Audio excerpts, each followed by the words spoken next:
Okay, well, thank you for coming. I'd like to welcome everybody tonight. I'm Jim Cotterill. My wife Nancy and I are co-founders of Unite Indy. And to kick us off tonight, what I'd like to do is ask the two co-pastors of Brookside Community Church, who are our hosts tonight, to come up and just tell you a little bit about the church and especially about their unique situation of being partners and co-pastoring this church. So, Pastor David Cedarquist and Pastor Charles Neal. Good evening, everyone. Welcome to Brookside Community Church. You're in the sandbox. We serve and we play well together here. We are a multicultural church. We are black, white, Latino, Filipino, and we fight for diversity culturally, and we fight for it economically as well. In any aspect of diversity, we fight for that because we believe in inclusiveness, not exclusiveness. And that is our approach to the context of the church. Ball. Yeah, so I mean, it's fun. It's hard. Diversity's hard when you're dealing with your own context and your own place of growing up.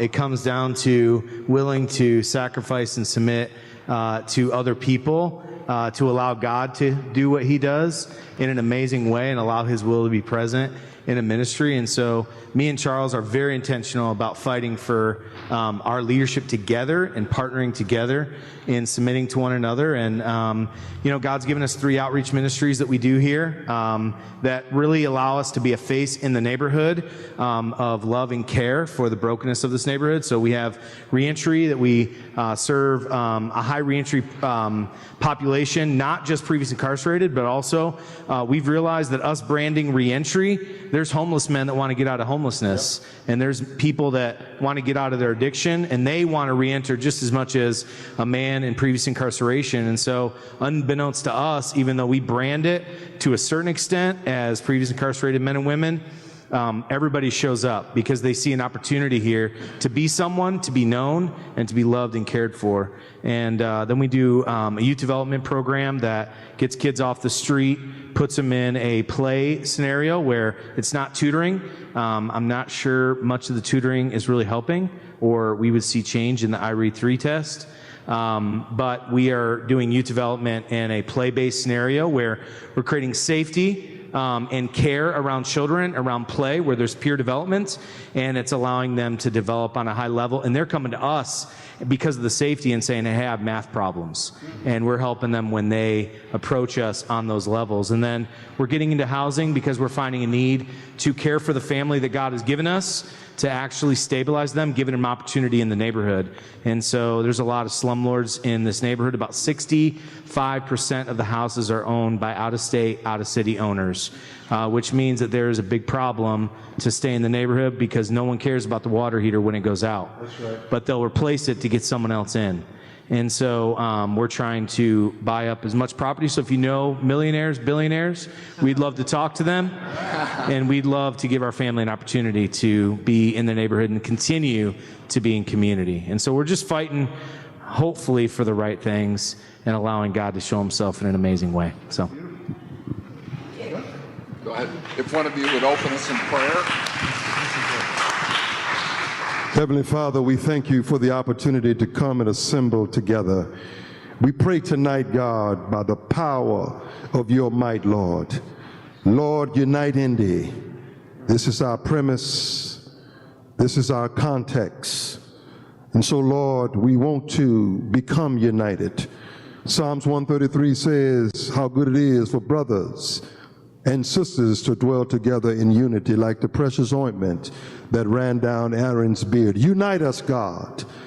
Unite us to bring cultures together. Unite us, Father, to have hard conversations, oh Lord, with one another. Unite us, God, oh Lord, to break down the walls and the barriers of economic deprivation, Lord. Lord, we're praying tonight, oh Heavenly Father, that something sent from you can help us unite and to be about your business in the metropolitan city of Indianapolis, Indiana, God. And so, Lord, we're praying tonight that we're praying for the Carter Hills tonight, both husband and wife, co-founders of Unite Indy, and all of the partners together, that we can hold each other's hand, God. No big eyes, no little U's, but as a team, oh Lord, that we may contend through your gospel, that your people will get what they need. It is in Jesus' name we pray. And the church said, Amen. Amen. Thank you for joining us tonight. One thing I wanted to just get across is that we're going to be digging into an incredibly important issue here, and it's one that we're going to be talking about, but it's one that's very real to the people that it impacts. So we want to look at it through that light and not just talk about it, but what I'm really hoping happens here tonight is that we can walk away with a couple good things, a couple good ideas that come up, a couple good concepts, a couple good approaches that can be followed up upon that have a real likelihood of making a difference and actually moving the needle in favor and on behalf of the people who are suffering from lack of jobs, when we're hearing that we're in a full employment kind of a situation right now. So Unite Indy is here to connect hearts, minds, and hands to help meet needs in our community. That's what we're all about. So we're working with churches, both urban and suburban. We're working with businesses. We're working with government officials. We're working with the media, trying to tie all together to work together and start moving in the same direction, and to be working on the problems that our brothers and sisters are faced with every day and feel hopeless as they wake up in the morning. So many of us have had so many advantages and we've never had to go through that, that I'm really hoping that there'll be part of something somebody says tonight that really resonates with you, that lights a spark, kind of ignites a spark for you to leave here and to be determined to do something about what you hear here tonight. So this isn't just a talk. This is just the beginning of a whole process.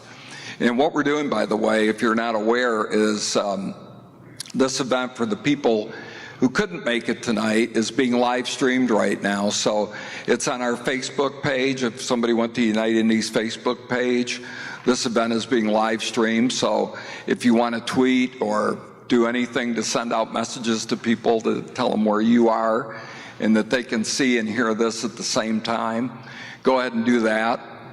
Also, it's being videotaped, so it'll be available on our site for if you want to go back and look at anything that you feel like you want to hear and see again, you'll be able to do that. Or if you want to share it with somebody else who couldn't make it, do that as well. And the last stage will be that the whole event is being taken down right now by our friend from Connor Reporting, and we're going to have a transcript of this event that's going to be edited down into a small magazine and will be inserted into the Indianapolis Business Journal to hit one crowd, and also into the Indianapolis Recorder, and then several thousand copies will be distributed throughout the city. The reason that we're covering the event that we're talking about tonight, about the employment crisis in our urban core, is because we were blessed to have about 70 urban pastors sit down with us over a meal.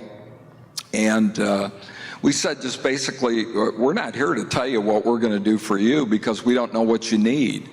We first need to know what you need, and then we need to determine if there's a way for us to help you, to play any role in there that can make this easier for you or make things move faster for you, to make conditions better for the people that they serve. And overwhelmingly what we heard was the biggest need was for jobs. That without jobs, we have poverty and we have this endless cycle that never goes away. So when we asked for the top 3 needs, some of the pastors wrote down on their survey, jobs, number 2, jobs, number 3, jobs. So that's how important it was to them. And we're going to come back later in the year and talk about some others that were others that they wanted to talk about too. So we're looking for those action steps. Keep that in mind, and we'll bring it up again later when we get the panel together. Take a look at this small half sheet with me, if you would, that we gave you when you came in. that was passed out. And I'd like to just touch on a couple things here, how it's going to go tonight. I'm going to have a couple people come up and sit down with me up here, and we're going to talk. We're going to have a conversation about what they're doing, their story, about their lives, or what they're doing for people that find themselves in this quandary of not having a job and having obligations and bills and having it just consume their life. So we're going to talk about that, share that with a couple individuals. Names are there, and I'm going to say them again when they come up. And then from there, we're going to move to what I would call an expert panel discussion, a roundtable discussion that Nancy is going to be moderating. And if you've heard, we did one of these last March on race relations and just got great comments about how it opened people's eyes to problems that they didn't even know existed.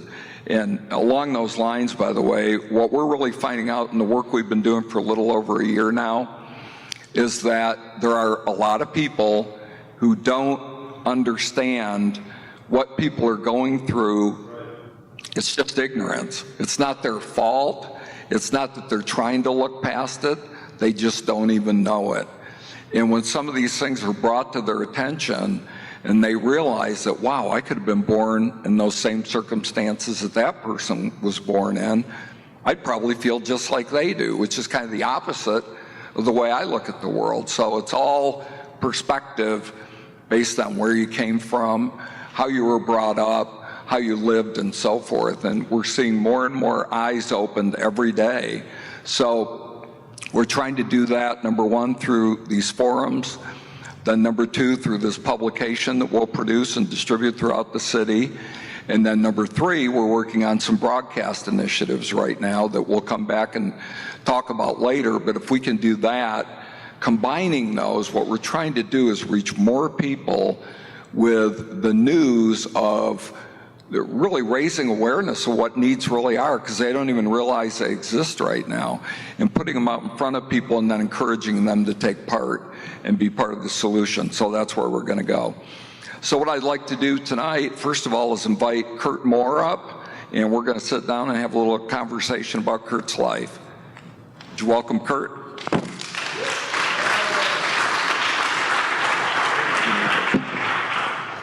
He's got to get us a couple of mics. Okay. Thanks for sharing with us tonight, Kurt. Yes, sir. Thank you. I understand that you were a guest of our state's correctional system for a period of time. Could you tell us about that? Yeah, not the state. I served 13 years in federal prison. I was sentenced, well, I like to always say I was arrested, convicted, and sentenced in 1996 for 600 and some odd grams of powder cocaine, 60 some grams of crack cocaine, and carrying a gun in relation to a drug trafficking crime. I was sent first to Manchester, Kentucky, in which I served 3 years there at a medium-high institution, and then I was transferred where I served 10 years in Ashland, Kentucky Federal Prison. During my incarceration, God worked wonders through me. As a matter of fact, I gave my life to Christ right downtown in the county jail while I was still fighting my case. I was baptized in that orange jumpsuit. And I haven't left yet and won't leave. I mean, as far as what other people say that it's just jailhouse religion, well, the same jailhouse religion that I was practicing in there and I was serving God in there is the same one that I'm serving now. And he's been opening up doors and blessing me ever since. Even though I had to go through that trial, and I'm affirmed, first and foremost, I was wrong. The lifestyle that I was leading was not a lifestyle that was a part of the solution, but it was a lifestyle that was a part of the problem. I was not raised that way. I was brought up in this community, in the 46218, just right over in the other area. I was telling the gentleman earlier, I played at Brookside Park, Wheeler's Boys Club. I graduated from Arlington High School, in which I played high school baseball and basketball. I went off to college and played a little bit of college basketball, and then I returned home to become a part of the problem. Now, what lured me to that lifestyle was the money. It lured me and a lot of my friends was the money. We were chasing that so-called dream of having everything, but without having to work for it. So that's pretty much it. Wow, wow. So you grew up here, you spent that time away. How long was that? I was gone 13 years and 3 months. Okay. And then you came back to Indianapolis? Yes, I was 27 when I left. I came home, I was 40. Wow. Wow. And did you look for employment when you came home? Yes. You know, the funny thing is, I think I know because I gave my life to Christ. From that point on, I started preparing myself for the day that I was going to be released. So while I was incarcerated, not only was I a strong part of the church in there in the Christian community and inside the institution, but I also was given the opportunity to receive my associates in business. I was also given the opportunity, I took hundreds of different business courses and hundreds of different courses on theology and religion and so forth. I put myself in circles that were positive circles within the institution because every day I did my time as if I was going home tomorrow. I wanted to be prepared for the time that I got out. So with that, of course, employment was a big thing. When I went in, so to speak, for lack of better terms, I was ghetto fabulous, as the young people say. You know, I thought I had cars, I had money and everything. But when I was released, I was dead broke, 40 years old, back living with my mama, and of course looking for employment.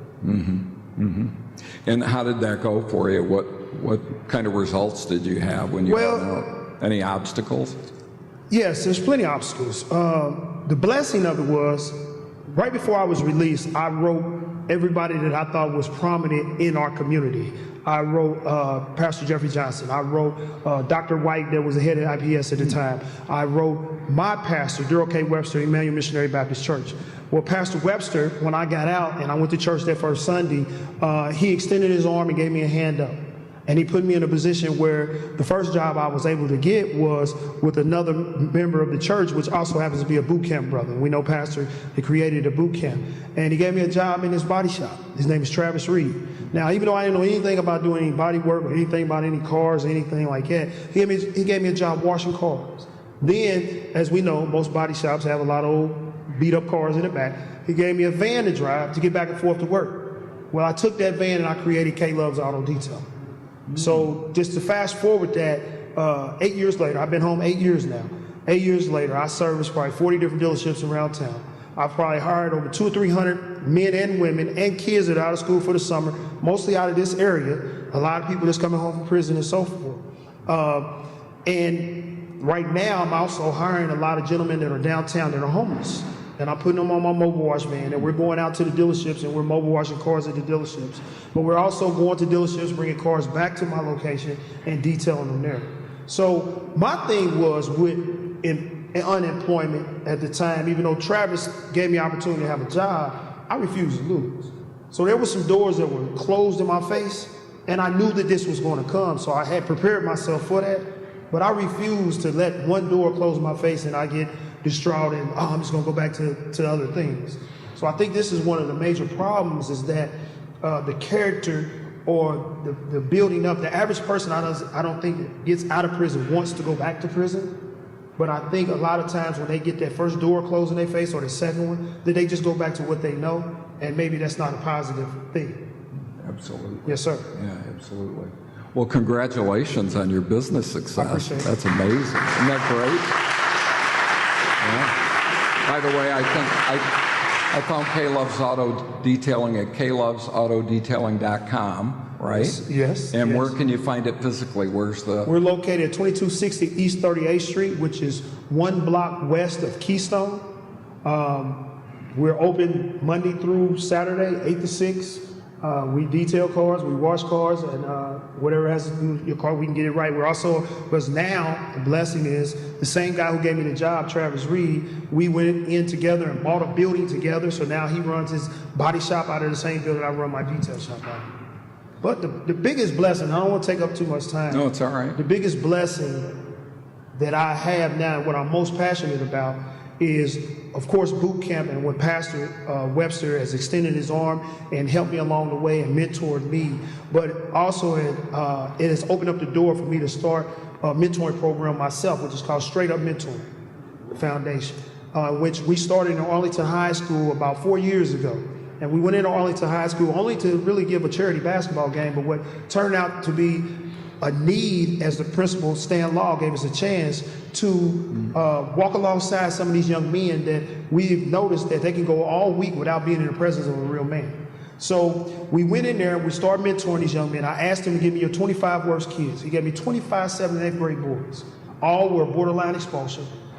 Over half of them had already been through the juvenile system. And most of them had no father in the home. Within 7 to 8 weeks, we turned their grades around by 70%. We turned their character around, their behavior around, so they were no longer getting in trouble, get suspended, and so forth. So from that, we started bringing in other guys that were ex-felons. We started bringing in sports players and things of this nature to talk to these young men. But I also am a firm believer that most inner city kids or inner city people as a whole want for what they see. So we knew we had to get them out of the, so to speak, the hood. Because if all they see is the hood, that's all they're gonna want is the hood. So we started taking them on field trips, college field trips, and so forth. But then from watching Steve Harvey one day with my mother, which, anyway, so I was watching Steve Harvey, and I saw this camp that he gives. And he gives a camp every summer, and he has thousands of kids at this camp. So I said, man, you know what? Of course, I can't have the same celebrities that Steve Harvey has at his camp, but the message was still the same. Yeah. The message was, first of all, giving your life to God. But second, most importantly, let's build your character. So I went to the principal, I said, I need 100 boys. So I gave our first straight up mentoring 100-boy camp. Now we have given 8. 2 weeks ago, we gave one for 100 boys. They threw in 50 girls, which was a challenge, but they threw in 50 girls. And in this camp, the basis of the camp is to build their character, but to take inner city kids out of their element, to see these kids hiking through the woods, on the canoes, playing it, teaching them teamwork and so forth, is such a blessing. It's priceless. You know, and so with that, the mentor group, of course, the demand is very high. It's very high now. I don't know where I'm gonna have time, but I have other schools, Tech and Addicts and all these other schools. We're in the Boys Club and so forth that are coming alongside as one our program there. So that's the thing that I'm most passionate about. And I think that there's a lot of men or a lot of people that are coming home from prison that have this same passion to help, to give back, and that can connect maybe a little easier, a little better with the inner city than maybe some other people. And I think that they can be used in a positive way, in this particular way. And then I heard what you were saying about employment or unemployment. I think the main thing is, I always tell my guys that even work for me, you're not gonna get rich washing cars for me. But if I can help you in any kind of way get a better job, please allow me to help you. If I can lead you in a better direction. But the most important thing that I want to tell them is, I always let them know, there's a difference between a job and a career. A job may get you along the way for only a short period of time, but a career can last for almost a lifetime. It can take you places that you never believed that you can go. You never dreamed of that you can go. But in order to get that career, what I think that we need here in this inner city is we need more trades, or we need more people to walk alongside and show them which way to go. As I told Pastor, there's a lot of great programs and organizations here in the city, but there's no link to link the great organization or the great people or even some of the great churches to these young men or women that are coming out of prison, or to these kids that are in school and just don't know which way to go. Yeah. God's using you in a mighty way. Yeah, thank you. Thank you. God bless you. God bless you, sir. Thank you, sir. Next, I'd like to call up David Palmer. Would you come up, David? David, for people who don't know you, David started, first of all, you live in the Brookside area, right? Yes, okay. That's right. So he's a resident. You started something called Purposeful Design. It's on your t-shirt. Yes, there we go. Imagine you knew that when you put it on. Would you do us a favor and just tell us what is Purposeful Design? Who do you employ? Just tell us about it. Sure. Right? Thank you. Purposeful Design is a not-for-profit organization, and it exists for 2 reasons. One, to create jobs for some men in our city who don't have one, and secondly, to do on-the-job discipling. And we're located a short distance from here at 16th and Sherman, and what we do is we hire men out of a place like Wheeler Mission, for example, maybe men who have struggled with an addiction, for example, and all kinds of problems that come along with that, but have found some freedom from their addiction and are wanting and ready to get back to work, but are finding obstacles between them and work. And so we hire and we train them to make beautiful handcrafted custom furniture that we then sell to create a revenue stream to pay for the jobs. So you were a furniture expert when you started this, right? No, I wasn't. I didn't and don't know anything about furniture or making furniture or woodworking or production. Didn't you start having guys make tables out of pallet wood or something? We did. Purposeful Design really started with a simple prayer. I had been on the board at Wheeler Mission for a long time and visited Wheeler Mission as my friend Nick does and led a lot of Bible studies there. And when I would go, I was with men, and I'd so often say, "How are you doing?" And very often the answer was, back to your 1, 2, 3, I'm looking for a job. And I just felt, when I heard that, I felt sorry for them, and I wished that I had some magic dust I could sprinkle in the air and there'd be some jobs that would appear, but I was just dumbfounded by the situation. But I feel like God urged me at one point, moved in me to ask him about it. Because I was clueless, but I just felt like I ought to pray about this. And my prayer was simply, God, what do you say about this? And God, is there something that you'd have for me in this? And I was hoping he'd say, nope, I got nothing for you. Keep doing what you're doing. But after I prayed that, God began to move, as he does. He's famous for moving. And once some other men came along, and we all started praying this together. And I was, back to the pallets, I was just doing something on the internet one day, and I bumped into this idea of taking old pallets and breaking them down and making kind of cool furniture, cool urban kind of furniture, repurposing wood. And so we thought, well, maybe we could train, it looked kind of easy. We thought maybe we could train some men to do that, and maybe somebody would want to buy this stuff. So that is where we started. It's not what we're doing now, but it's where we're starting. Right. And didn't you just end up with some huge contract with Salesforce when they moved into the tower to make beautiful conference tables for them? We did. Or something? We've been really fortunate. God has definitely put a wind in our sail. In spite of ourselves, this what we're doing is not a result of some great strategic plan or some profoundly well executed business approach. But I think God has opened some doors, and some of our biggest customers are like Lilly and Salesforce and Purdue University and Notre Dame and other businesses around. And quick story, a businessman that was up in the Salesforce tower, appreciating the beautiful furniture that Purposeful Design had made, and it was there on the floors, he was pondering that, and he said, isn't it cool that this beautiful furniture here in this building was made by men who used to be homeless in front of the building? And that's kind of what it's about. Yeah. I heard that story the other night when I was over at your place, and I heard somebody yell out, I was one of those men. Yeah. So it's true. Yeah. That's amazing. So we're in a city where we get a lot of accolades for small business growth and economic development news, all being positive in a lot of ways. And Purposeful Design would look, if I just looked at where you started in this little church building and where you are now in a much bigger facility and all the people that you have there, you might think on the surface that that's really what it's all about, like a business growing. In your words, what is it all about? Well, for me, it's a walk of faith. Very personally, it's a walk of faith. I didn't come up with some big idea here, and I don't have any ideas now, really. I think it's a walk of faith. The Lord has led us, and it's been a good character. You were talking about character development. That's what I need, character development, and little things that trip me up along the way. Like at one point, we've been really fortunate. Business has grown a lot. Last 2 years, more than double each year, and so that's good. But there was a season in that, in terms of my own character development, when things got dry. In business, sometimes things get dry, and that's not a happy, fun place to be in. And so I felt for a while like a loser, and I started trying to look deep within to see, why am I aching so much over this? And with the help of the Lord, it was revealed to me that my biggest concern at that point, my biggest reason for sorrow in the midst of the downturn, was that I was afraid that my friends wouldn't think I was accomplishing anything significant. So a man full of pride and that kind of stuff. So this is more than a business for me personally.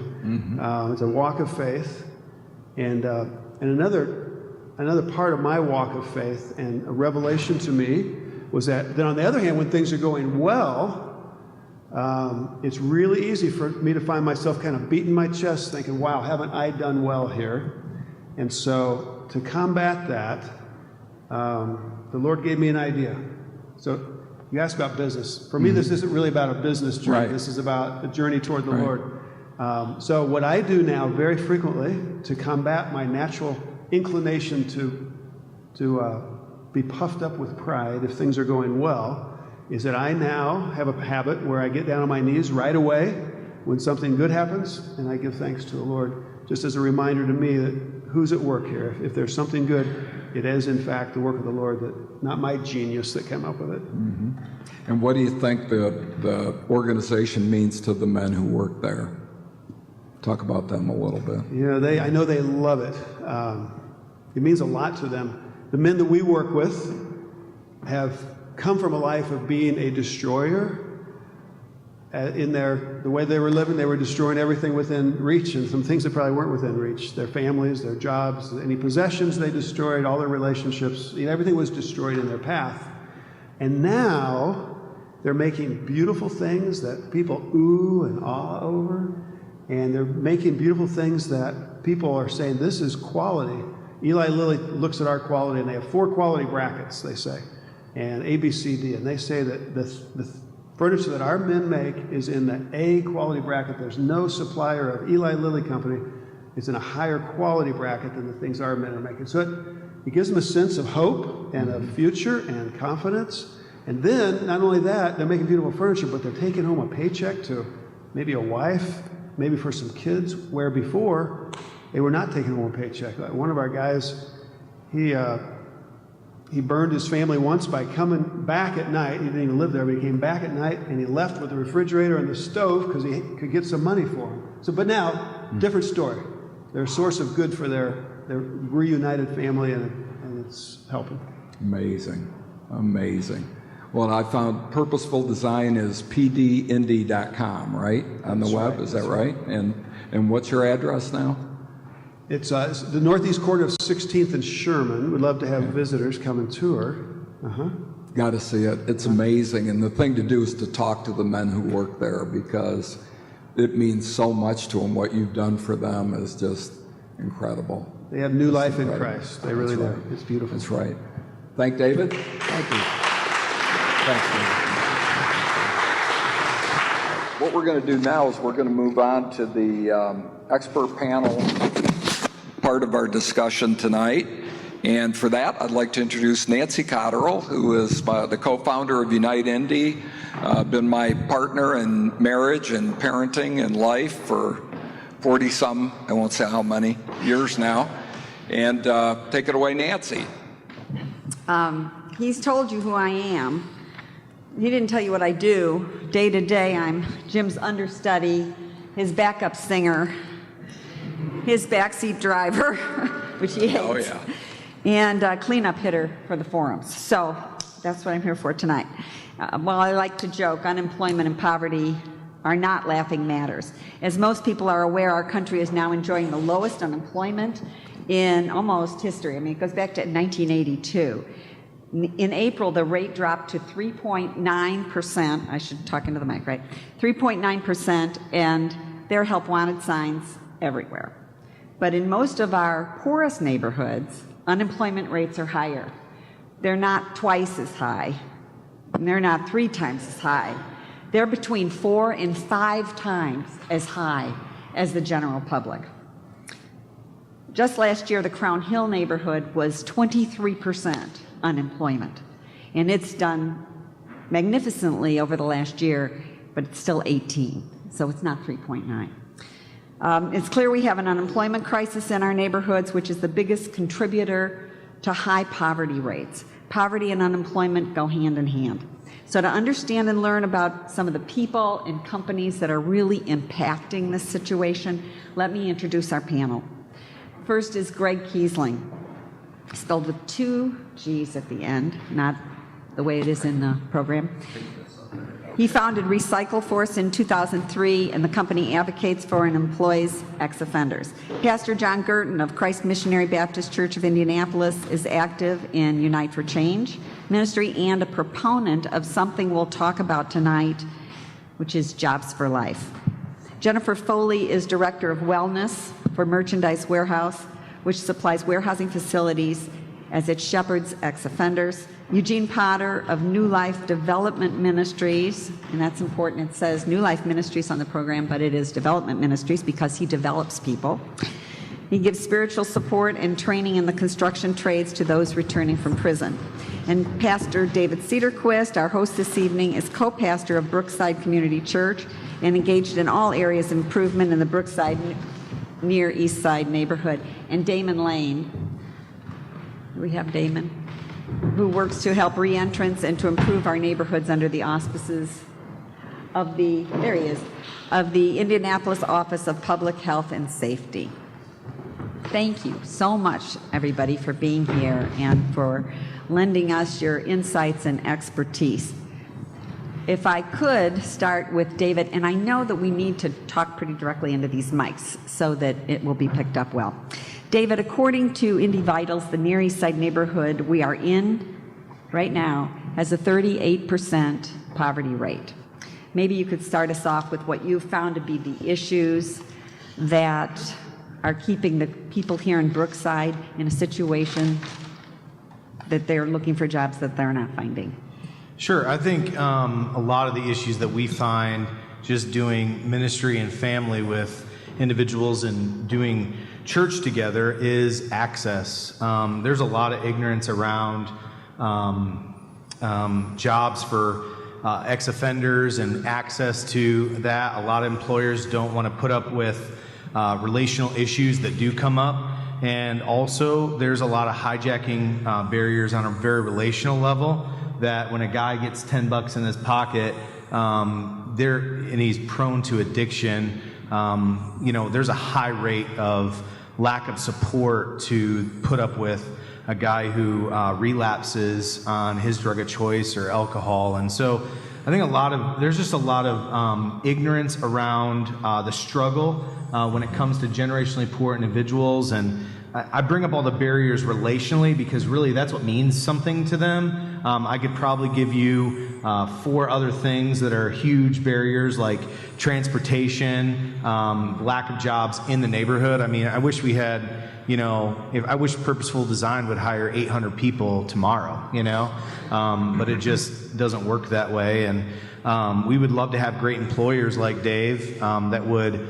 really understand the plight and the issues that our family faces and our neighborhood faces, but the reality is a lot of people don't want to put up with it, and so they just want to put a blind eye to it and stay away from it as best they can and create policies to not allow it to cost the organization more money. And so there's just a lot of lack of access and ignorance around these barriers that these individuals want jobs. They just want a chance, but they're just not necessarily there. There's a lot of anecdotal evidence that the areas of the highest poverty also have the highest concentration of ex-offenders who are returning to those communities. So we have an area that is pretty devoid of jobs or available jobs, and we have that many more people coming in. Greg, I know this is a passion of yours. Can you give us some insight on how Recycle Force deals with this issue with people coming back and needing work? Well, we only hire people that are referred to us by criminal justice oversight. And people that are deemed medium to high risk.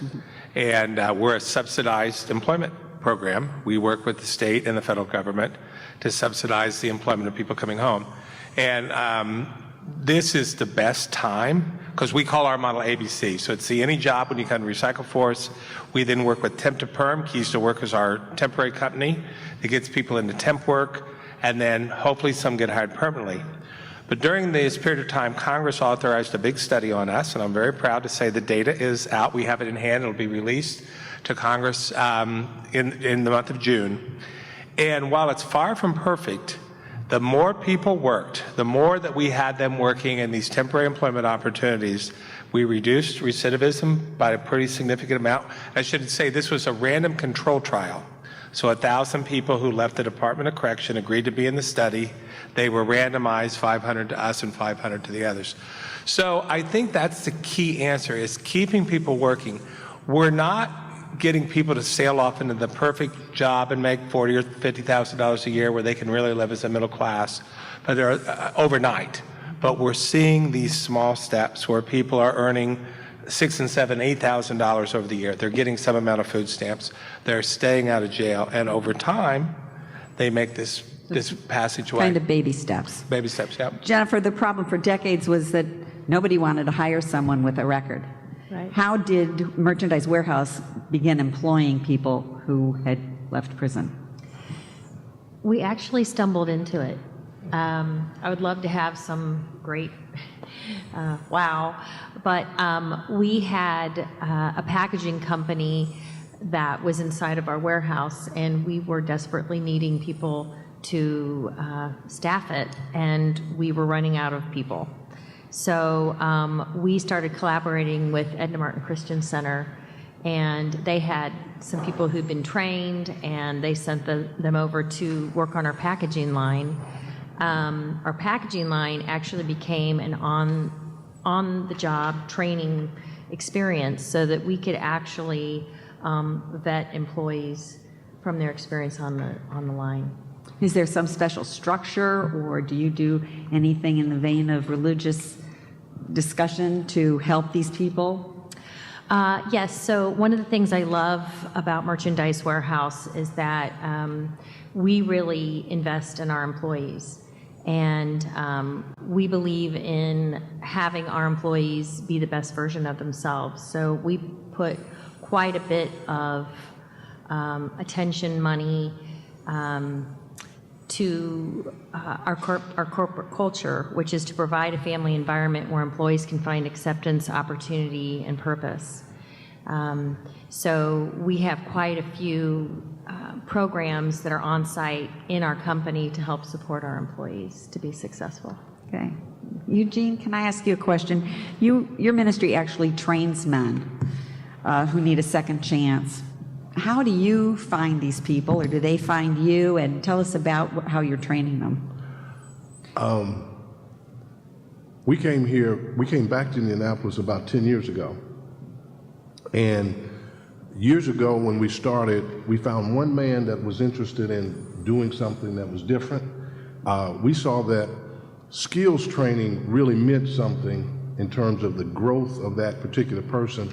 I had a construction company in Baltimore, and this guy had come out of prison, and he was 6 years, and he didn't have anything, and I was just getting started in the construction business almost 28 years ago.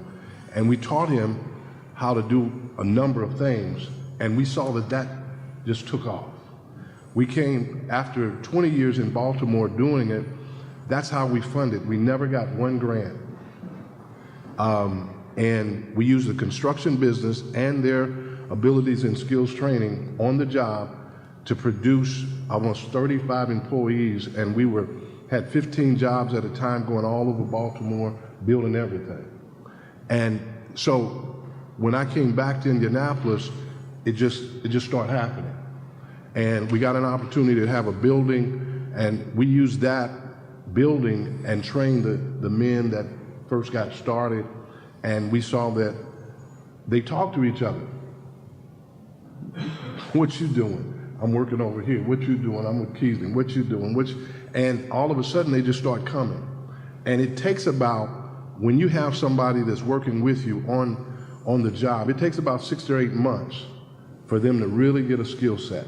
And we found, like over the last 10 years, those guys who came, they got a skill set and they went out, now they're running their own businesses. Now we are actually hiring them to do our subcontracting work. And we're excited about working with you too. Yeah. Jim and I just bought a building for Unite Indy, and your whole group is going to do the work for us, so we love it. Yeah. John. And it's going to be pretty when we finish. It's going to be beautiful. John and Pastor G, studies show that a lack of early employment in a young man's life is a big, big contributor to an initial criminal action that results in prison. In fact, 1,300 juveniles return to their communities after release from Indiana prisons every year. How do we get kids back into the workforce early, or not back into it, but into it in the first place? And does Jobs for Life kind of click into any of this? Oh, Jobs for Life clicks into all of it. Yeah. Jobs for Life is a nationally recognized research and evidence-based curriculum that relies on the church, it relies on the community, and it relies on the business community to really wrap their arms around these young people. One of the statistics that I wrote down, we've talked about the unemployment rate not being in the underserved communities nowhere near what it is throughout the nation. Well, we localized our research in 46208, and where we have 18.7% unemployment rate. But when we look at 15 to 19-year-olds, that's 70%.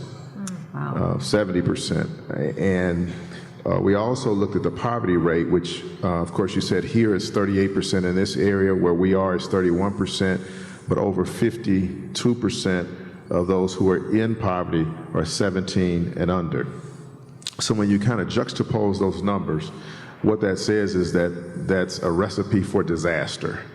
And that's what we're seeing.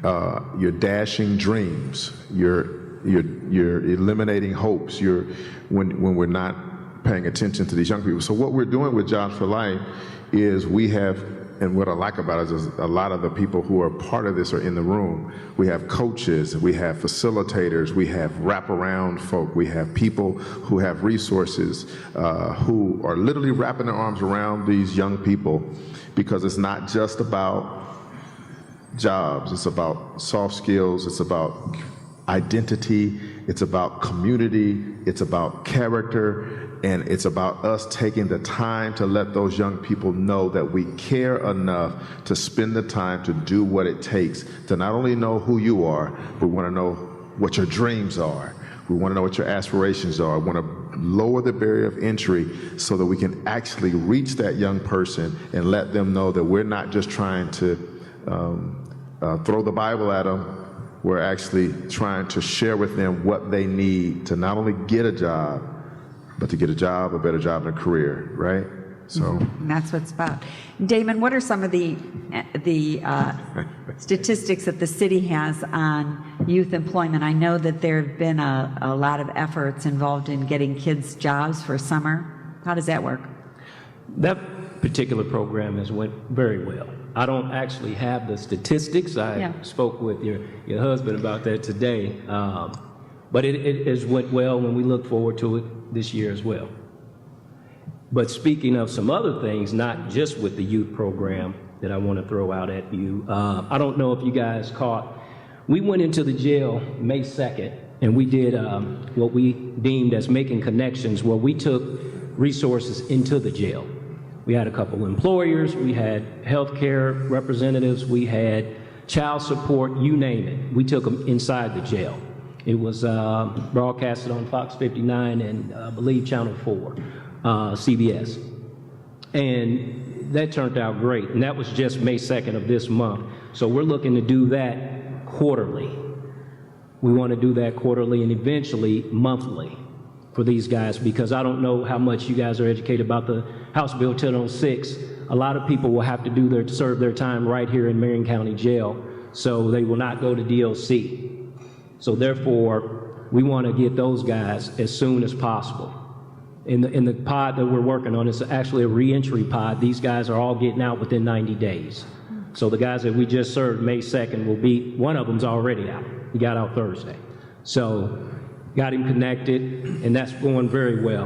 Another program I want to tell you guys that the city's a part of is we partnered with Indy Chamber, and it's called the READY program, and that's R-E-D-Y. I'm sorry. And what that teaches is kind of what Mr. Moore's story is, entrepreneurship. It's not just about employment. Some guys want to come out and start their own business, and that's what this READY program does. We have also intentionally started some work groups where we have partnerships, and what we're trying to do now is get in front of employers and talk about the tax abatements and things of that nature. And that's actually another acronym, HIRED, H-I-R-E-D. And there's all types of capital and investments and things like that that some employers are looking for. So that's another initiative that we're part of. And it's just an array of things that the city is doing. Actually, my boss is sitting in the crowd. I told her I would call her out, the director of reentry. And she and I, we're a part of a lot of different work groups, a lot of meetings. And she's been, for me anyway, she's been definitely an inspiration and a spark. So I can go on and on and on with what the city's doing. Do you work at all in conjunction with the state, with their hire? That's why I spelled what I spelled. Yes, okay. we also work with hire as well. Okay. They said they've got a list that has grown to 1,100 businesses and placed 2,000 workers with a 97% retention rate, which is pretty amazing. But one of the things I did in my research was see that the faster a person who's trying to re-enter society gets a job, the better the chances that they won't slip back into some old ways. How fast can we get them a job? I mean, this is an issue. We've got a bunch of people here that are all involved in helping this situation, but people are still falling through the cracks, right? I mean, there are plenty of people who don't find a job. There's a quote on the back of the program that I pulled from a story. The man said, "I couldn't lock down employment for the first 6 months after jail. I wept on the public bus one day. I felt I had failed as a man." I mean, this guy made it. And why? Because he got a job. Mm-hmm. So do you always have openings, Jennifer? I mean, is there always somebody you can hire? Traditionally, we have had a high turnover rate.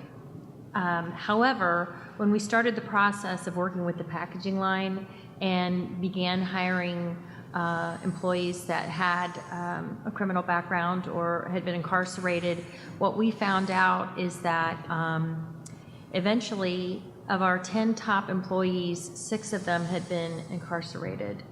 And we have found them to be extremely loyal. Our turnover rate has gone down. So actually, we just opened another warehouse in Pendleton, so we are currently looking for many more employees. Which highlights another problem. You mentioned it, David, transportation. Oh, yeah. There are plenty of people here who need jobs, but they can't get to where the jobs are. Right. Does anybody have any thoughts about that? Yeah. It just really kind of depends. Some of like right now, it's construction season, as well as, I know Reverend Potter knows much about that. I'm talking specifically with a bunch of general contractors, and some of it is in Westfield and Noblesville and those types of areas where the buses don't run. But back to your point, as long as they can get on a bus line, again, the city has an initiative where we give some of the programs that provide wraparound services bus passes.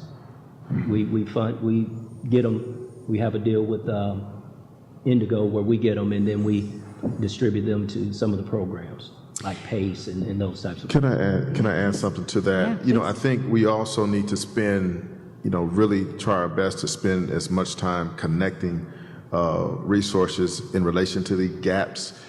Just an example of that piece there, we had, I'm dealing with it right now on my phone as we sit here. Once individuals know where to maybe go to try to find something, they'll keep hammering it or they'll share it with somebody else. Like you said, they'll start talking. And so what I try to do is I try to question as much as I can to find out what barriers someone has. And because of the transportation one of the things that I've started to notice is that, for instance, we found a Walmart that would do some hiring. It was on Keystone. And no one had really paid attention to where the bus line was and when the bus stopped running and how long the Walmart stayed open and when were the real jobs available, which was later at night. And we even had another bus stop which stopped and it had a 10-minute walk, which is great job, but nobody thought that it that it rains and that they were going to a freezer. Oh. Right?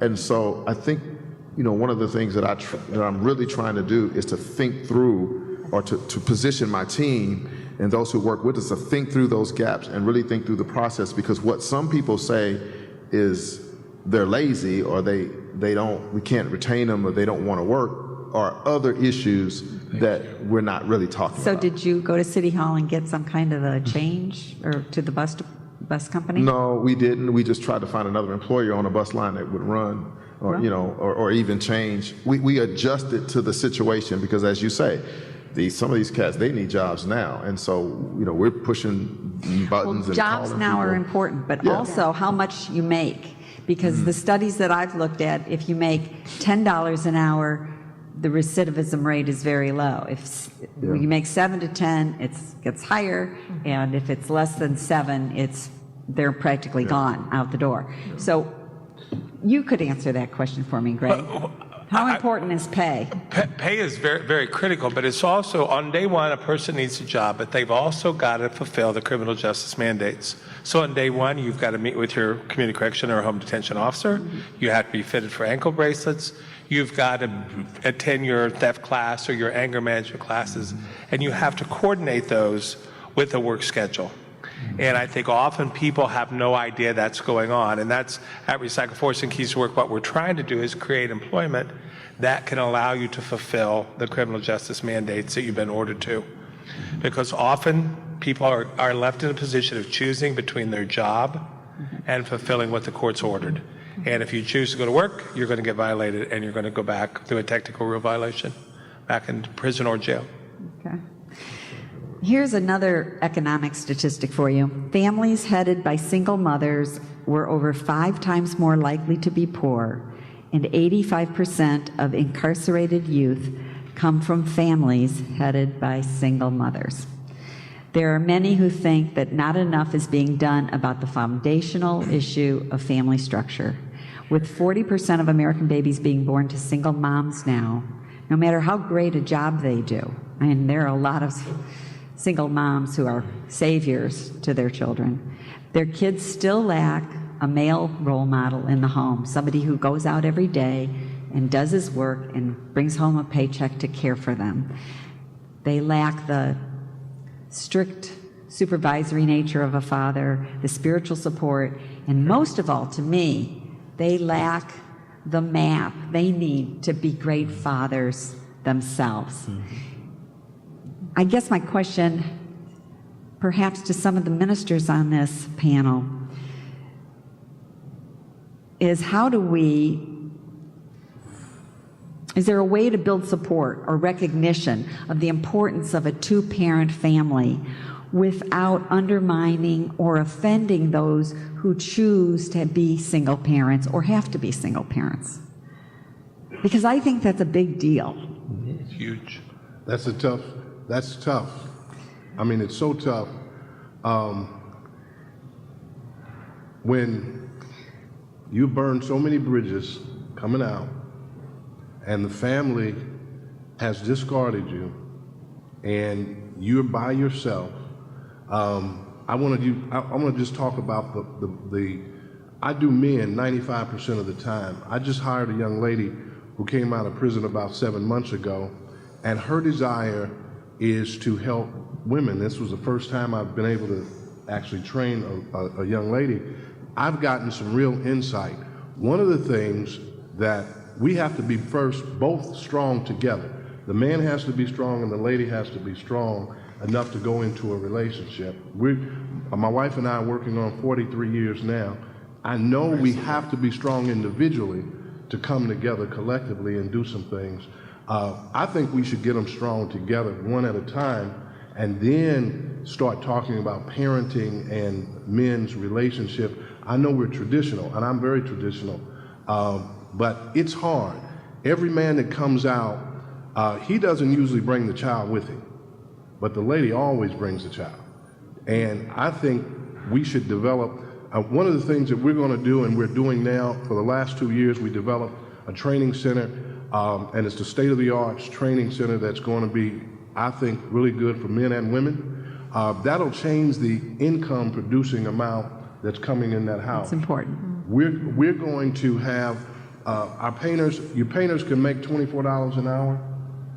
Your carpenters can make $25 an hour. We're going to train those ladies to be able to take care of those families without the fella. Then if she wants one, she can get him. Right. So I think we've got to have career-based situations that really fit the lady. She can wait tables if she wants to, but she can also, this young lady, we're training her right now to be a developer. Well, that's great, but in too many cases, we see single moms who are working 2 or 3 jobs. Yeah. So, then they're having to farm the kids out to grandma if they're lucky enough to have a nearby grandma.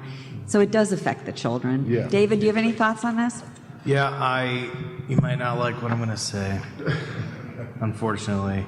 I think looking at a single mom, I think assuming that a child needs a dad in her life or his life is the wrong way to think through the urban problem. Mm-hmm. I know kids who are in 2-parent homes in Carmel who have ruined their life for 15 years over drug addiction, and their dad was present but not.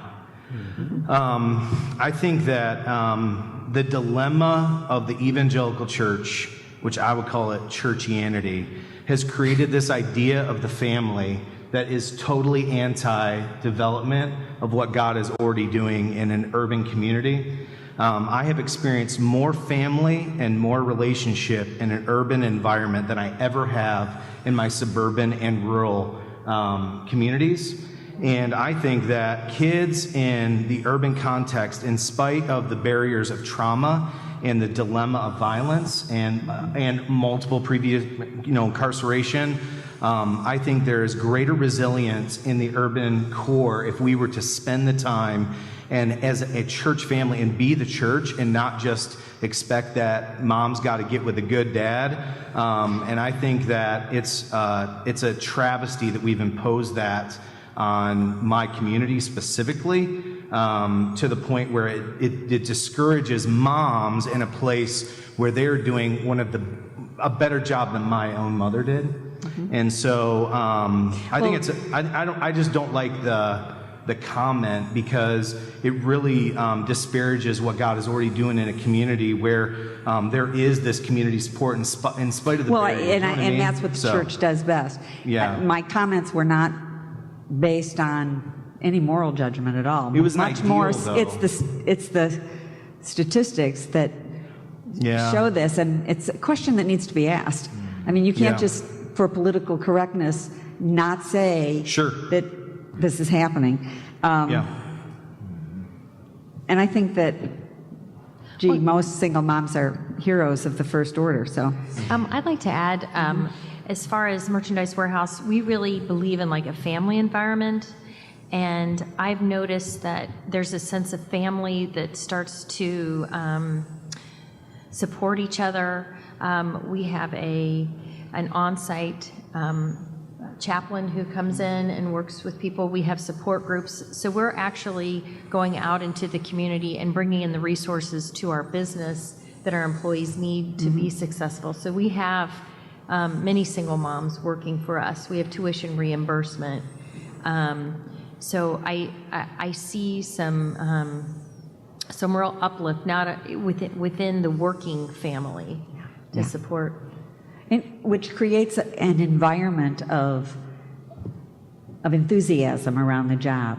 Yes, it does. Yes. John, yes. How important is the "I want to go to work" thought in the people's minds? I mean, if whether it's recidivism, whether you're trying to avoid, or whether it's just a person who maybe never had that model of somebody going to work every day, how important is it for them to want to be a success? Oh, it's critical. One of the things about work is that it brings dignity to people's lives and purpose. And I know that, I shared this story with someone earlier today. I mean, for my own self personally, with not having employment led me to contemplating suicide because I couldn't take care of my family. Thank God he intervened. But work is divine. It's biblical, you know, and it has its purpose. And when it is not there, then you can expect some of the other things that we see when people, and then we live in Indiana, or maybe I should say we live in Indianapolis, I don't know, you all can correct me, where people are identified by what they do. And when you don't, quote unquote, do anything, even if you're entrepreneurial and maybe you don't have your elevator speech together, if you can't say what you do, then in a lot of people's eyes, if you don't work for so-and-so and such, who are you then? You know, and that's kind of where we are. And so work is important because it gives one a foundational sense of I'm doing something that is contributing and taking care of my responsibilities. And when you take that away, you know, you really do take away the lifeblood of an individual, which ultimately can take away the lifeblood of their ability to take care of their responsibilities. And we live in systems. We're controlled by the systems that we've created. We've had two really major wars, the war on poverty and the war on crime. And both of those have sort of clashed into each other. And many of you know that I lost my son in the war for Iraqi freedom. And I always question if that was the correct war, but at least it sort of fit the definition of what we call war. And I think that these systems are what is affecting our behavior more than we acknowledge. And I think the number one step that I call for everybody is let's stop declaring war on ourselves. These are people that are in poverty, trying to figure out how to live as singles moms or to bring the families together, because in our work, we see the absent father as a major issue, or not having two parents, because it's not only just a father, it's also mothers that are gone as well. And then with our war on crime, to keep ourselves safe, sometimes we go too far in those. So that's really my appeal to this work, is to stop declaring war. Let's look at our policies. Let's look at how we're trying to bring people out of poverty, how we're trying, you know, the welfare system that it ended up being an enablement system. But the war on crime is obviously incarcerated way more people than it should have, and the war on drugs. So that's really my call in this work, is let's stop declaring war. God doesn't want us to declare war, at least I don't think, on each other. Yeah, Let me speak on that one point.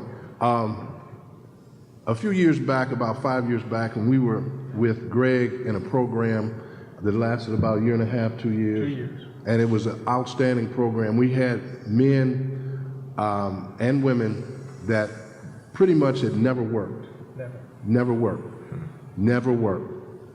And one of the men got dropped off at his program, but his uncle basically was with him to drop him off and said, well, would you want to come over to New Life? And the guy didn't know anything about us. He came. Now, this is his history. He had been incarcerated 53 times at the city lockup. He had 13 felonies, and he had been to the penitentiary 6 times. Wow. He went to Goodwill and he couldn't get a job. Now, Greg and I's responsibility in this program was to go back and forth and give the men each other back and forth. If he couldn't handle him, I would take him. If I couldn't, we'd go back and forth. This man came to work for us, and he had no skills. One day I saw him working on a car, and I said, that's a transferable skill in the plumbing. We put him with our master plumber, and guess what he is? A plumber. You're talking about want to work? This man, when the program stopped, now this is an indictment now to others that don't help, to the organizations that won't give us resources, to people who won't give us money and won't give us the support when we do all the work, okay? The program was stopping, we were out of money, we had 40 employees. I had to bring the men in and say, I can't pay you. I had to make a decision who was going to get cut. This man sit in front of me and he says, I'm not going anywhere. He said, I'm going to come to your place and sit in front of your place no matter what.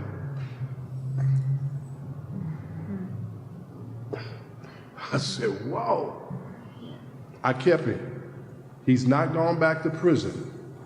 And he has all the skills necessary to do all the work in construction, from plumbing to X to Y to Z. If a person has a job, you change them 100%. It takes about 6 to 8 months to really get it filtered down to them. But this man caught on. We got a chance to paint Crown Hill's fence. It took us 2.5 years. And our chairman of the board, Jay Bremer, has helped us so much. Had he not gone deep in his pocket to help us, we wouldn't have made it. And this man at the last said, I will help paint that fence, winter, summer, fall, whatever, just to stay out of prison. But others, when we knocked on the door to get help, didn't get no help. But it saves the state a great deal of money.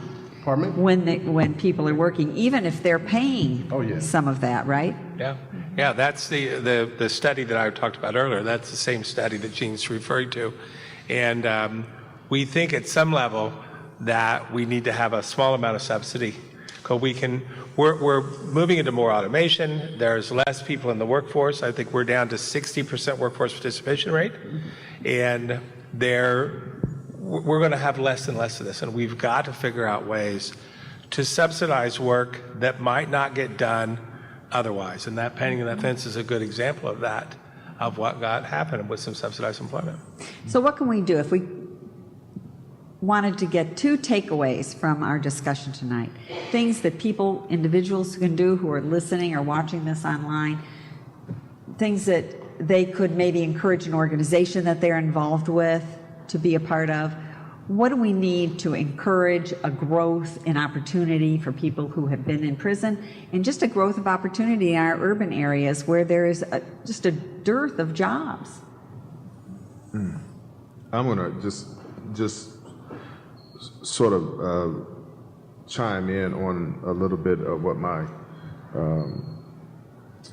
friend from Brookside here, the pastor, has suggested. A lot of people who are looking at the individuals who are not working, who are seeking, and they need to change or alter or adjust their perspective on people who are not working. I don't know how else to say that, because there's an assumption that I understand. people are not working because they're lazy or because they're, right. No. And I remember walking downtown, and a guy came up to me and he asked me for some money or something. And I said, well, I was getting ready to ask you. He said, well, I don't have a job. I said, I don't either. I said, the only difference is that when I got up this morning, I decided that I was going to walk out of my house as if I had one, you know?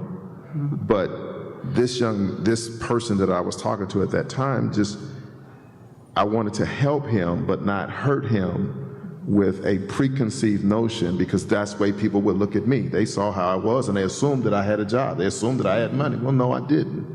And so I think it goes both ways. To assume that that person doesn't want to is the wrong assumption. This preconceived notion that folk who aren't work or late, it's just, you know, I've got an issue with, because that was me, you know. Yeah. That's why and I know that's why God put me through it, so that I would understand it, because I thought with all that I had going on, I ought to be good. And I'm thinking, for those who dropped out of high school, those who have a felony, those who, you know, have all these other barriers, you have children, you have child care, you got one that's autistic, you got another one that's, you know, sick and all that kind of stuff. I'm thinking, if I am struggling with what I got going on, and my God, what in the world, how in the world did these resilient people make it to where they are? And all they're saying is, give me a shot. And the first way you give somebody a shot is take all of that other stuff off and stop labeling these people as lazy, because they're not. Right. They do more, some of them do more in the first 3 hours, and some folk do all month. Well, they're killing themselves to get a job, and they're being turned down. So you can't That's not lazy. No, it's not. So I'd like to add, in the aspect of my job, I work with almost every employee one-on-one, and I am humbled every day by the stories the people are dealing with. We have employees, it takes 2 hours to get to work and 2 hours to get home. And we were addressing the transportation issue, and our warehouse is located in the industrial section of Indianapolis on the southwest side. And if you look at the bus routes, like a circle, 1/4 of that pie, there are no bus routes over there whatsoever. So we're looking at actually changing our hours so that they could at least walk over to Meridian and catch the bus. But I have seen, this whole aspect of thinking that people are lazy. I'm just always empowered and impressed by the people who, what they're dealing with, have actually come to work. And we have a perfect attendance award, and it's always full every month. I mean, people are there. I have not seen lazy whatsoever. We have people that it's like, okay, you need to go home. They're asking for overtime.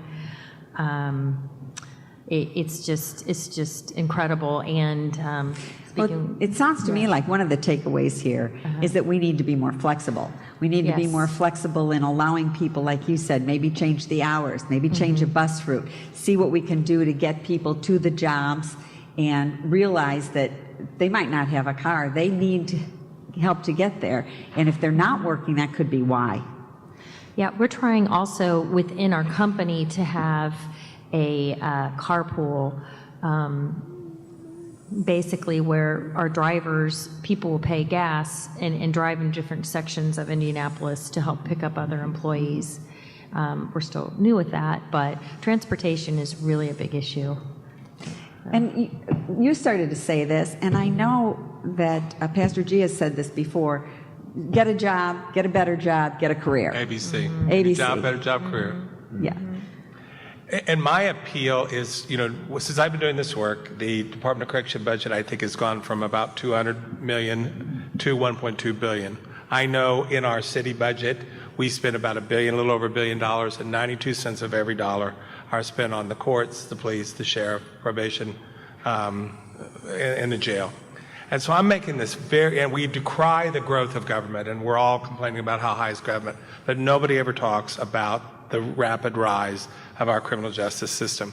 So I'm asking for a 2% shift, that we begin to think, how can we move 2% of our criminal justice budget into subsidized employment? I bet Purposeful Design could do it. Goodwill's doing it now. We're doing it. I'm hoping Merchandise Warehouse. Gene has done it with us before. It brings up, where does capitalism start? Where does supported employment, supposed to work?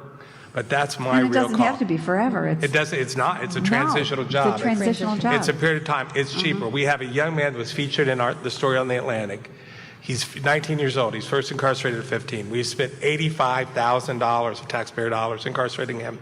We've spent $1,000 to subsidize employment. And we're out of money, just like Gene was saying. We don't have enough work. I mean, the work is there, but it's not profitable work. And where we can begin to say, okay, how can we bring in a little bit of revenue, subsidize that revenue, bring probation and parole around to work with us, bring the courts in, so we can give folks this fighting chance to develop that work history, what we call developing the work muscle, so they can move to the better job and then move to the career. So that's my appeal. 2%, everybody. 2% budget shift. And does the city have your ear and the state have your ear? I think the city does. I'm still working with the state. We just elected new Indiana State Senator, Mr. Rod Bray, or the head of the Senate. Amazingly, he saw the Atlantic, or was talking about the Atlantic article. Wow. We may be meeting with him soon to begin to talk about this issue. So I think both sides of the aisle are beginning to realize that the cost of doing this is eating us alive. Right. And there's better ways to do this. Right. There's better ways to help people work and support their work. The jobs program for this community. I believe as well, we have to rethink how we go after helping the providers. We think as providers, we're always against each other, warring for the same dollars. And we go out every day to try to help those who have the greatest need. And I had a funder, and I still use this because it infuriates me all the time, so I use it. Sometimes I got to get upset to get going. They told me, they wrote me a letter, and they had funded us several times, many times, and they said, we don't think we want to refund you because we don't think it's a good return on investment. Wow. And our recidivism rate over a 3-year period was 7 to 15%, and we were working with maybe 30, 40 guys at a time. So if you take 25,000, in California it's 63, but we're not in California, 1,000 a year. But you take $30,000 times the 40 guys that I had, and you took, and you're going to give me 40, but you wouldn't give me 40 because you wrote me an email and you said, I don't think it's a good return on investment. Right. And recidivism rate is what, like 38%, 35? Depends on how you measure it. Yeah. The return to Generally. DDC is about for the state it's 38, for Marion County it's about 50. So you were doing real well. We were doing about 7 to 15, depending on where it was. Nation on 3 years is about 67 to 70%. We have to wrap this up because I don't want to keep our group any longer than we promised, but Jennifer, if you have another Yeah, statement. I do want to add that there are incentives for employers who hire felons. There's a work opportunity tax credit, and there's also a federal bonding program. Okay, So something we should all be aware of. Thank you so much for being with us and your thoughts and your impressions. I think we learned a lot. Appreciate it. All right, well, I think we've got, I think I heard at least 2. I think I heard more than 2, but I heard some really good ideas up there. The one that hits me the most, when I said earlier, I noticed a lot of people, I saw a lot of heads nodding. When I said that a lot of the reason I think that people don't take part and don't get involved and don't try to help on certain things is just because they're ignorant. And I think there are a lot of employers right now who are just ignorant about the opportunity that could be before them. So I do think employer education that somebody mentioned, if we can figure out how to do this in a way that we've got enough people to put something together to get to employers and tell some of these great stories about the loyalty and the retention rate and the lack of absenteeism of the people and how happy they are to have jobs, that would make a difference to a lot of employers who are looking at it purely from a financial standpoint. What do you have? John Gurton said there are Jobs for Life brochures out here Oh, somewhere. okay. If anybody wants more information on that. We have several, actually. Jobs for Life brochures. Are they going to be back in the back? You've got them right there.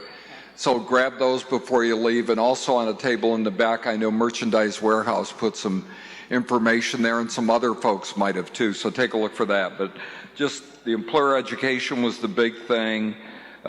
Flexibility, just being flexible in terms of schedules and allowing people, because I know those bus routes are killers. I talked to the CEO of Indigo, and he explained that as much as they'd like to help, their routes have to stay in areas where there are population centers, and so they can't jump all over the place. So they have a difficult time dealing with this issue as well. So that's probably not going to change right away. And when people have to get, even though they can get bus passes, when they have to hop from one line to another, boy, if they miss one or if they're a little late, they don't get to work that day and they lose their job. So that's probably not the best, but maybe carpooling is a whole lot better approach to that. But we're gonna boil some of this down. This is going to be included in the publication we put out. And for everybody who's here, we're going to kind of come back with some information on some things we heard regarding some ideas to take this further in the future. You know, the one thing that just hit me over and over again as I listened tonight was, I was with, matter of fact, David Palmer and a group, and we went down to Camp Hebron that's down in southern Indiana, which is Wheeler Mission's drug recovery program location. And we were in chapel there, and then I went also to a chapel service at Pendleton Correctional Facility one night. And in both cases, I'm thinking, wow, what really hit me was the men that were on each side of me were not that much different than I was. In some cases, we grew up in similar situations in terms of families, two-parent families in a lot of cases, income level about the same. There wasn't a lot of difference except they made one big mistake in their life, one really bad choice, and they ended up being incarcerated, and I was sitting right next to them, and I realized that that could have been me. So I think if we can gain an understanding of that and get more people to really get that just for the grace of God, I'm standing up here and they're in a facility right now and they'll be coming out and I can go get a job anytime I want one, and it's hard for them. And it could also be that maybe I didn't get caught when I did what I did, you know?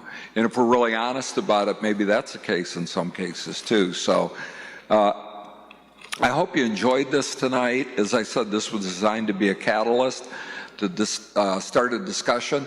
One thing I'd like you to turn to, other than the websites that we talked about, Purposeful Design and K-Love's Auto Detailing, and then all the sites of the people that were in the panel today too, is to keep up with this and to figure out where you can fit in and what you can do and how you can play a part. Visit unitedindy.org, and just right on the homepage you'll see buttons for volunteer opportunities and partnering and items needed. Just click on those and see if anything really intrigues you in terms of getting involved, maybe taking that first step. And some will deal with reentry, and others will deal with homeless teens, and others will deal with finding work for young kids. Another area that we have to concentrate on is people when they're younger, before they head on this dangerous path and have all these problems. And if we can help them avoid it, we sure want to do that. So thank you for coming. I hope you'll play a big role if you're not doing it already, and just get involved. That's what this is all about. Thank you.